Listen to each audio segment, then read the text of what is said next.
दोस्तों नमस्कार।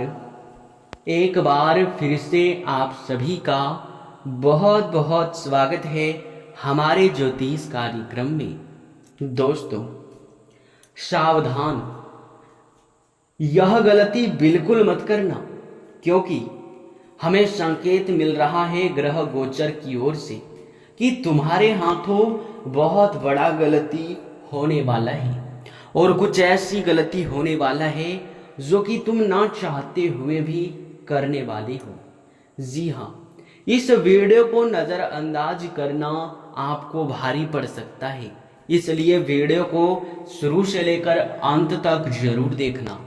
और आप सभी को सबसे महत्वपूर्ण चीज बता दी कि इस वीडियो को हम बहुत ज़्यादा लंबा बिल्कुल भी नहीं करने वाले हैं, बस थोड़े ही सीधे तरीके से आपको हर चीज बताने का प्रयास करेंगे।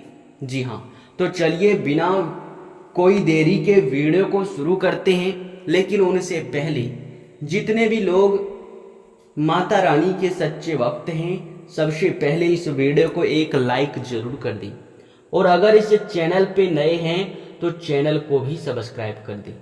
साथ ही कमेंट बॉक्स में माता रानी का 5 बार जयकारा जरूर लगा देना, क्योंकि अगर आप ऐसा करेंगी तो आपके पुण्य कर्मों का घड़ा भरेगा और तुम्हें बहुत ज़्यादा पुण्य प्राप्त हो जाएगा।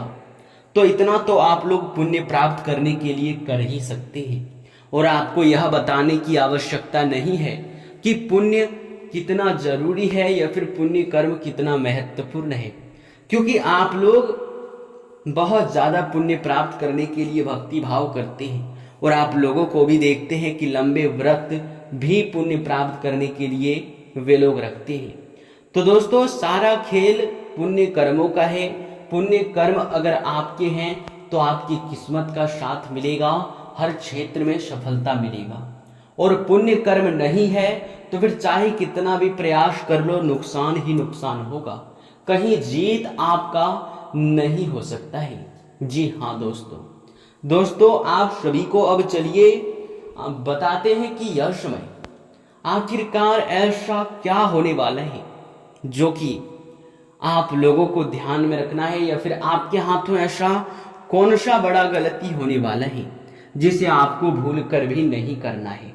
जी हाँ, यह सवाल आपके मन में अवश्य ही उठ रहा होगा, तो इस सवाल के जवाब भी आपको मिल जाएंगे इस वीडियो में। दोस्तों आप सभी को बता दें कि यह समय कुछ ऐसे ग्रहों के ओर से संकेत मिल रहा है, ग्रह गोचर के अनुसार कुछ ऐसे परिस्थिति का निर्माण होता हुआ दिखाई पड़ रहा है जो आपके और आपके जीवन काल में एक बड़ा भौचाल भी ला सकता है। जी हाँ, कहने का अर्थ यह है कि आज से पहले आप लोग बहुत ज़्यादा लापरवाही करते रहे हैं। हम कई बार कई वीडियो में आप सभी को बताए भी हैं कि आप लोगों को यह गलती नहीं करना है, वह गलती नहीं करना है, परंतु आपके लापरवाही का इतना अधिक, यूँ कह सकते हैं कि आपका लापरवाही इतना अधिक हद तक बढ़ गया है कि आप लोग उन चीज़ों को ध्यान में ही नहीं रखते हैं, हमारे वीडियो को भी अंत तक नहीं देखते हैं, जबकि हम कहते हैं हमारे हर एक वीडियो को अंत तक देखना। अगर इतनी बड़ी लापरवाही करोगे तो फिर जीवन में मुसीबत आना तो बहुत लाजमी सी बात है। जी हाँ दोस्तों आप सभी को बता दें कि यश में कुछ ऐसी गलती आप लोग कर रहे हो जो आपके जीवन को एक दिन खाई में धकेल सकता है। चाहे आप कितने भी ऊंचाई तक उड़ने का प्रयास करें, पर एक ऐसा आंधी आएगा जो सब कुछ तबाह कर जाएगा और सीधे आसमान से आपको नीचे पटक देगा। जी हाँ दोस्तों, इस बात का बुरा मत मानना, क्योंकि हमें इस प्रकार के उदाहरण आपको देना ही पड़ता है, क्योंकि अगर नहीं देते हैं तो आप लोग बातों को सीरियसली भी नहीं लेते हैं और आप लोग ध्यान भी नहीं देते हैं।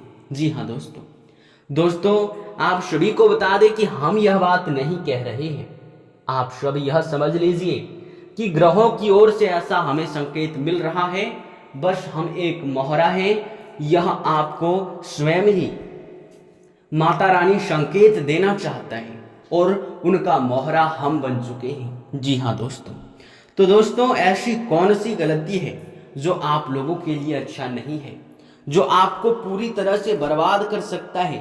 इनके बारे में जानकर आपके भी रोंगटे खड़े होने वाले हैं, क्योंकि दोस्तों आप लोगों ने लापरवाही का सारी हदें ही पार कर दिए हैं। जी हाँ दोस्तों, लापरवाही इतना हद तक बढ़ चुका है कि आप लोग समझ भी नहीं पा रहे हैं कि कहाँ पुण्य प्राप्त हो रहा है और कहाँ आप लोगों को नुकसान हो रहा है। और दोस्तों सोचने वाली बात यह भी हो जाता है कि आप लोगों ने इतना अधिक जब अपने जीवन काल में पुण्य प्राप्त करने के लिए प्रयास किया है, तो फिर आप लोग इतना गलती क्यों करते हो? आखिर लापरवाह आप कैसे हो सकते हैं? जबकि दोस्तों हम आपको हर बार कहते हैं, हाथ जोड़कर कहते हैं कि आपके जीवन काल में हमेशा ही किसी न किसी एक देवी देवता का नजर होता है, कोई ना कोई एक देवी देवता आपके पास होता है। जी हाँ दोस्तों, और ऐसे में आप लोग अगर कोई लापरवाही जानबूझ कर करते हैं तो फिर वह देवता आपके ऊपर बहुत नाराज होते हैं। आपके गलतियों की वजह से वे आपको बहुत अधिक बुरा भी समझ लेते हैं, जो कि ये आपको नहीं करना चाहिए। जी हाँ दोस्तों, और बाद में आपको पछतावा होता है और आप बहुत ज़्यादा पछताते भी हैं। तो आखिर ऐसा करने का क्या फ़ायदा? आपका क्या ही चला जाएगा अगर इस वीडियो को आप अंत तक देख लेंगे और बातों को समझ लेंगे। हम कोई बड़ा आपको कुछ नहीं बताने वाले हैं, कुछ आदतों को सुधारने के बारे में आपको कुछ बताने वाले हैं। जी हाँ, और इस वीडियो को हम आपको यकीन दिलाते हैं कि लंबा बिल्कुल भी नहीं करेंगे। तो चलिए अब पूरे सीधे तरीके से मुद्दे पर आते हैं और जानते हैं कि आप लोग कौन सा गलती करते हो और उनका क्या परिणाम निकलता है। देखिए, हम आपको यह बता दें कि आपके आस पड़ोस के लोग हो, आपके मोहल्ले के लोग हो, या फिर आपके कोई भी पुराने मित्र या कोई भी हो जो बार बार आपके सामने अपने दुखों को सुनाकर मदद मांगता है, अपने दुखों को मिटाने के लिए आपसे मदद मांगता है, आपका फायदा भी कई बार जो लोग उठा चुके हैं, उन लोगों के ऊपर भी यश में आप लोगों को भरोसा नहीं करना है। लेकिन असली मुद्दा ये नहीं है, असली मुद्दा तो ये है कि आपको किसी भी व्यक्ति का मदद नहीं करना चाहिए, खासकर उनके दुखों को मिटाने के लिए। जी हाँ, क्योंकि दोस्तों हम आप सभी को बता दें कि हम आपको ये नहीं कह रहे हैं कि आप किसी का मदद मत कीजिएगा। आप लोग उन लोगों का मदद कर सकते हैं जिनका भरोसा भगवान के ऊपर होता है, जिनका सब कुछ भगवान है, जैसे कि भिखारी हुआ, साधु संत हुआ, कोई पागल व्यक्ति हुआ। उन लोगों का हर चीज भगवान के ऊपर होता है। तो अगर ऐसे जगह पर आप दान करेंगे तो आपको बहुत पुण्य प्राप्त होगा। लेकिन अगर आप सोचेंगे कि दान करने से बहुत फायदा होता है, बहुत पुण्य प्राप्त होता है, और इसी बीच अगर आप लोग अपने मोहल्ले के, अपने आस पड़ोस के लोग जब आपके सामने आकर आपसे मदद मांगते हैं, कोई दुख उन्हें पड़ जाता है तो उनके लिए आपसे सहयोग मांगते हैं, तो आप लोग मत दीजिएगा। क्योंकि उनके जीवन में दुख इसलिए आया क्योंकि उन्होंने कोई पाप का काम किया होगा। उनके जीवन में यूं ही दुख नहीं आता। अगर उनके पुण्य कर्म बहुत अच्छे होते तो उनके जीवन में दुख क्यों आता? आखिर क्यों? क्योंकि भगवान उनके साथ कभी बुरा नहीं करता है जो लोगों का अच्छा करता है।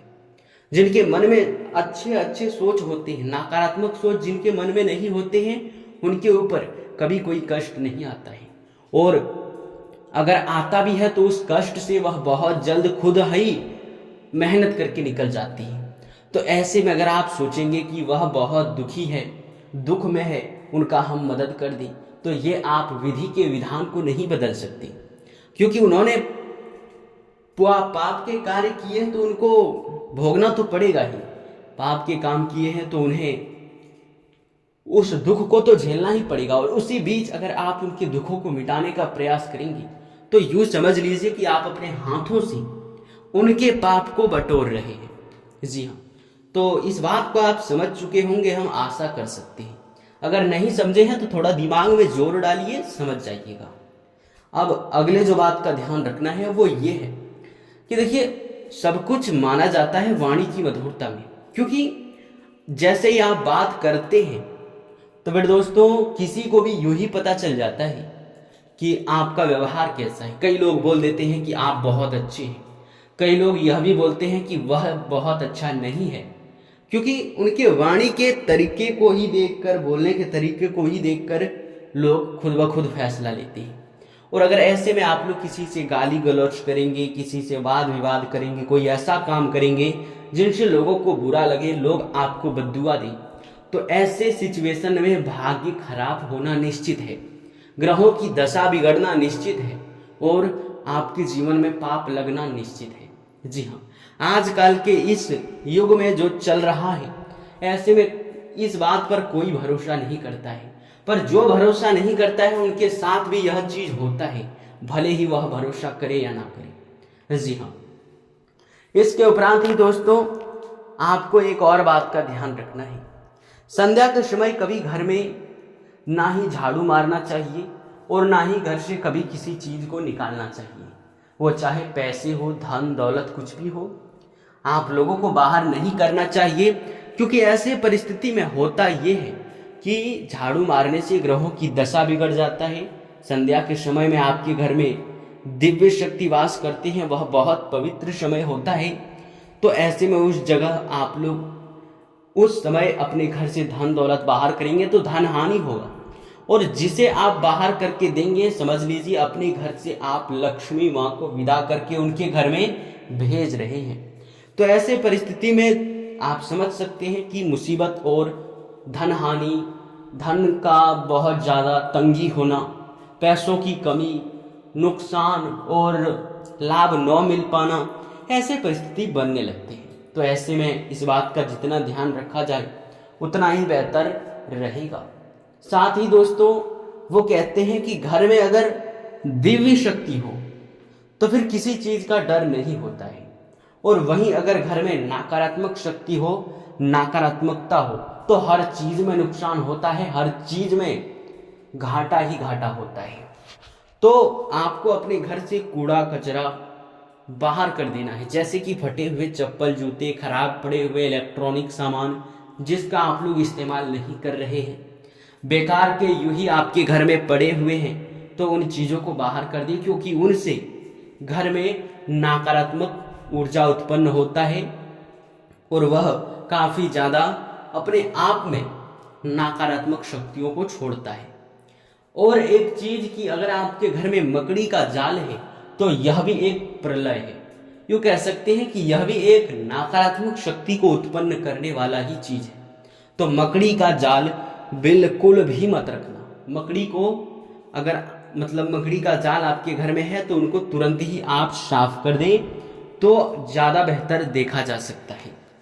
साथ ही दोस्तों आप सभी को हम बता दें, यश में कुछ इन्हीं बातों का आपको ध्यान रखना है। साथ ही एक और बड़े ही जरूरी बात है जिनका ध्यान रखना है। देखिए, यश में आप लोग कहीं भी जाते हैं, किसी भिखारी को देखते हैं, किसी पागल व्यक्ति को देखते हैं आपके सामने हाथ फैला देता है, तो उनका मदद जरूर करें। उनका मदद करने से पुण्य प्राप्त होता है, ये हम बता चुके हैं। परंतु अगर उसे आप नज़रअंदाज करके बिना कुछ दिए ही आगे बढ़ जाएंगे तो यूँ समझ लीजिए कि आप अपने घर से, आप अपने जीवन से दुख तकलीफ़ों को बढ़ाने वाले हैं।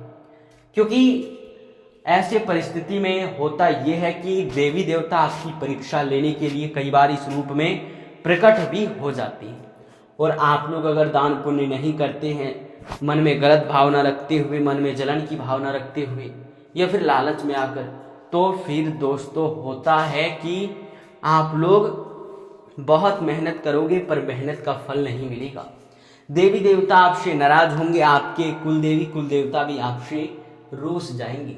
जी हाँ दोस्तों, रुष्ट हो जाने के बाद आपके जीवन में फिर वह सुख आने में बहुत समय भी लग जाता है, और बार बार वही गलती करने से पूरी तरह से आप अपने जीवन में बर्बादी की ओर बढ़ भी सकते हैं। और एक चीज़ है जो बड़ा ही ज़रूरी है, पूरे ध्यान से सुनिएगा। वो ये है कि कहीं भी अगर आपको कोई प्राणी दिखाई पड़ता है, खासकर सांप बिच्छू, क्योंकि ऐसे प्राणी लोगों का अक्सर ही नज़र में होता है, यानी कि जहां दिखे इसको मार डालो, जहां दिखे लाठी निकालो और मार के भगाओ, क्योंकि इनसे लोग डरते हैं। लोगों के लिए लोगों का मानना है कि इनसे उन्हें बहुत नुकसान है, लेकिन हम कहेंगे कि आप लोग बहुत गलत हो, क्योंकि वह आपका नुकसान नहीं कर रहा है तो आपको भी नुकसान नहीं करना चाहिए। और खैर यह भी तो बड़ी बात है ना कि कई बार किसी मंदिर में या फिर कहीं भी धार्मिक स्थान पर सांप बिच्छू निकल जाता है तो लोग उनकी पूजा करते हैं, भगवान का रूप समझते हैं, भगवान का संकेत समझते हैं और फिर उनकी पूजा करते हैं। पर वही सांप अगर मोहल्ले में आसपास या फिर आपके घर में निकलता है तो आप मार पीट कर उसे भगा देते हैं। जबकि दोस्तों आपको ऐसा नहीं करना चाहिए, आप लोगों को उनका रक्षा करना चाहिए। कोई अगर मार पीट रहा है तो उसे समझाए, और अगर आपके घर में घुस जाता है तो आप लोग भोलेनाथ से पूरी तरह से अंतरात्मा से माफ़ी मांगे और उनसे कहे कि हे प्रभु, हमारे घर में आप लोग हमें डरा रहे हैं, हमारे साथ ऐसा आपको नहीं करना चाहिए। हम समझ चुके हैं कि आप हमें कुछ संकेत देना चाहते हैं, पर आप हमें नुकसान मत कीजिएगा, और उसे बाहर कर दें और दोबारा वह आपके घर में ना आए। इससे भी आप लोग भोलेनाथ से तुरंत ही मन विष मांग ले। यूँ कह सकते हैं कि मन ही मन आप लोग उनसे यह भी बोल दें कि हे प्रभु, हमारे घर में आप विनती करते हैं कि हमें नुकसान मत कीजिएगा, हम बहुत डर जाते हैं। जी हाँ दोस्तों, ऐसा आपको करना है और फिर आपको कोई नुकसान भी नहीं होगा और आपके घर में दोबारा वह आएगा भी नहीं, और ऐसे में आपके भी जो परीक्षा की घड़ी होता है वो भी पार हो जाएगा और आपका भाग्य भी खराब नहीं होगा। इन गलतियों को आप सबसे पहले बंद कर दें। और यह वीडियो बहुत लंबा हो चुका है और कुछ महत्वपूर्ण उपाय भी हम आपको बताते जिनसे कि जीवन में बहुत सारे तरक्की भी आ सकते थे, क्योंकि कुछ ऐसे भी कलयुग के दौर में लोग उपाय और मंत्र को भूल चुके हैं जो सदियों पुराना है, सालों पुराना है, और उनका उपयोग करना ही लोग भूल चुके हैं। अगर वह मंत्र आपको मिल जाए तो आप हर एक देवी देवता को प्रसन्न कर सकती हैं जिस प्रकार पहले होता था। जी हाँ दोस्तों, पर आपको हम कुछ मंत्र भी बताएंगे अगले वीडियो में, पर यह वीडियो बहुत लंबा हो चुका है, इसलिए आपका बहुत बहुत धन्यवाद, आपने हमारे इस वीडियो को अंत तक देखा। मिलते हैं अगले वीडियो में। और दोस्तों, आप सभी के लिए ज़रूरी बात कि अगर आप लोग इस चैनल पे नए हैं तो सब्सक्राइब जरूर करें, वीडियो को भी लाइक कर दें, क्योंकि आने वाला ऐसे ही महत्वपूर्ण वीडियो आपको मिल सके, इसके लिए यह चैनल आपके पास होना बहुत ज़रूरी है। धन्यवाद।